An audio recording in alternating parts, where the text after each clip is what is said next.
নমস্কাৰ এটি বিশেষ বাতৰি লৈ নিউজ নৰ ষ্টুডিঅ'ত মই মুকিবুল হুছেইন।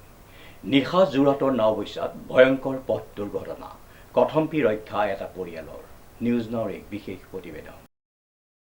যোৰহাটৰ নাওবৈচাত সংঘটিত হয় এক ভয়ংকৰ পথ দুৰ্ঘটনা। পথৰ পৰা দেৱাল ভাগি ইনোভা সোমাল গৈ গৃহস্থৰ বাৰান্দাত। কথম্পি ৰক্ষা এটা পৰিয়ালৰ।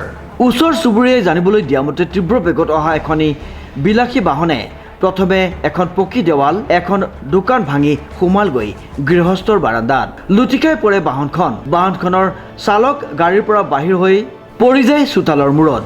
গুৰুতৰভাৱে আহত চালকজনক স্থানীয় ৰাইজে উদ্ধাৰ কৰি চিকিৎসালয়লৈ প্ৰেৰণ কৰে। দুৰ্ঘটনাটি ইমানেই ভয়ংকৰ আছিল যে গৃহস্থৰ লগতে স্থানীয় ৰাইজ আতংকিত হৈ পৰে। ডিজিপ বৰাৰ ৰিপৰ্ট, নিউজ নাও।